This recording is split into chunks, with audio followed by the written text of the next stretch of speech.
નમસ્કાર, સમાચારમાં આપનું સ્વાગત છે. ઉત્તર પ્રદેશમાં સમાજવાદી પાર્ટીના મંત્રી અને અમેઠી બેઠકના ઉમેદવાર ગાયત્રી પ્રજાપતિ વિરુદ્ધ સર્વોચ્ચ અદાલતે સામૂહિક દુષ્કર્મ અને યૌન શોષણ મામલે એફઆઈઆર દાખલ કરવાના આદેશ આપ્યા છે. ચિત્રકૂટની રહેવાસી પીડિતા પર સમાજવાદી પાર્ટીમાં પદ અપાવવાની લાલચ આપીને સામૂહિક દુષ્કર્મ આચરવાના મામલે અને પીડિતાની પુત્રી ઉપર પણ યૌન શોષણ કરવાના આરોપસર પીડિતાએ અદાલતના દ્વાર ખખડાવ્યા હતા. આ અંગે સર્વોચ્ચ અદાલતે ઉત્તર પ્રદેશ સરકારને યોગ્ય તપાસ કરી 2 મહિનાની અંદર રિપોર્ટ સુપ્રત કરવા જણાવ્યું હતું. મહત્વનું છે કે હાલ ચૂંટણી ટાણું માથે છે ત્યારે સર્વોચ્ચના આ ચુકાદાથી સમાજવાદી પાર્ટીને મોટો ફટકો પડ્યો છે.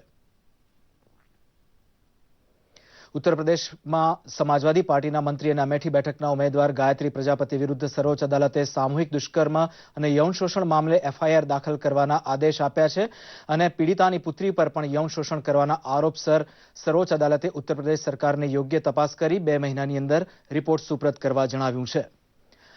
પ્રધાનમંત્રી કાર્યાલયમાં રાજ્યમંત્રી જીતેન્દ્રસિંહે રાજનૈતિક દળોને દેશની સેવા કરતા જવાનોનો જુસ્સો ઘટે તેવી રાજનીતિ ન કરવા અપીલ કરીને આર્મી ચીફે આપેલા નિવેદનને ટેકો આપ્યો હતો. આ અંગે જીતેન્દ્રસિંહે કહ્યું હતું કે આ તેમની ચેતવણી નહીં પણ જમ્મુ કાશ્મીરના યુવાનો માટેની ચિંતા છે.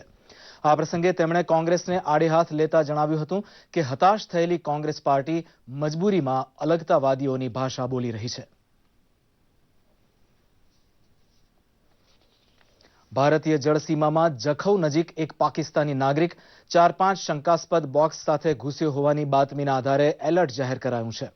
અગમચેતીના પગલા રૂપે કચ્છ જળસીમા અને કચ્છના આવવા જવાના તમામ રસ્તા પર પોલીસે નાકાબંધી કરીને સઘન ચેકિંગ હાથ ધર્યું છે. સંદિગ્ધ પાકિસ્તાની જખૌથી ગાંધીધામ તરફ આવવા રવાના થયો હોવાના ઇનપુટના પગલે ગાંધીધામ હાઈવે પર પોલીસે ખાસ ચેકિંગ શરૂ કર્યું છે. સુરક્ષા એજન્સીઓ પણ સતર્ક બની શોધખોળ કરી રહી છે. પૂર્વ મુખ્યમંત્રી ચીમનભાઈ પટેલની 23મી પુણ્યતિથિએ ગાંધીનગરના નર્મદા ઘાટ ખાતે સમાધિ પર કોંગ્રેસ દ્વારા શ્રદ્ધાંજલિનો કાર્યક્રમ રાખવામાં આવ્યો હતો. કોંગ્રેસ પ્રદેશ પ્રમુખ ભરતસિંહ સોલંકી, વિધાનસભા વિરોધ પક્ષના નેતા શંકરસિંહ વાઘેલા, સિદ્ધાર્થભાઈ પટેલ તેમજ કોંગ્રેસના આગેવાનો અને કાર્યકર્તાઓએ પૂર્વ મુખ્યમંત્રી ચીમનભાઈ પટેલને ભાવભીની શ્રદ્ધાંજલિ અર્પી હતી. આ બાબતે કોંગ્રેસ પ્રદેશ પ્રમુખ ભરતસિંહ સોલંકીએ સ્વર્ગસ્થ પટેલે ગુજરાતના વિકાસ માટે આપેલ યોગદાનને યાદ કર્યું હતું.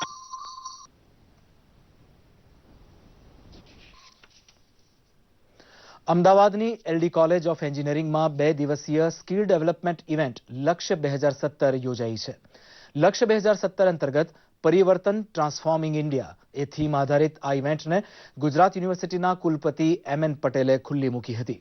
આ પ્રસંગે એલડી એન્જિનિયરિંગના આચાર્ય જીએન વડોદરિયા અને એરફોર્સના વડસર ખાતેના ગ્રુપ કમાન્ડર એમ કે મિશ્રા ઉપસ્થિત રહ્યા હતા. આ ઇવેન્ટમાં skill India, startup India, expert lecture તેમજ રોબો ગેમ સ્પર્ધા ખાસ આકર્ષણ છે. નિત નવી બદલાતી ટેકનોલોજીની સમાજ જીવન પર અસર પર ચર્ચા સભા, તકનીકી સત્ર જેવા કાર્યક્રમો 2 દિવસ દરમિયાન યોજાયા છે.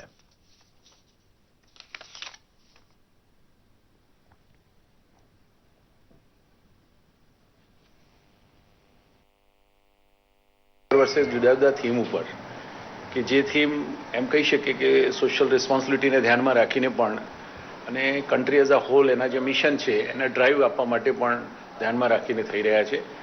3 વર્ષ પહેલાં કશું જ નહોતું, પણ આજે એમ કહી શકાય કે લગભગ વિદ્યાર્થીઓના જે રોજ 20-25-50 રૂપિયા લેવાના એને બાદ કરતો બધું કેશલેસ થયું છે.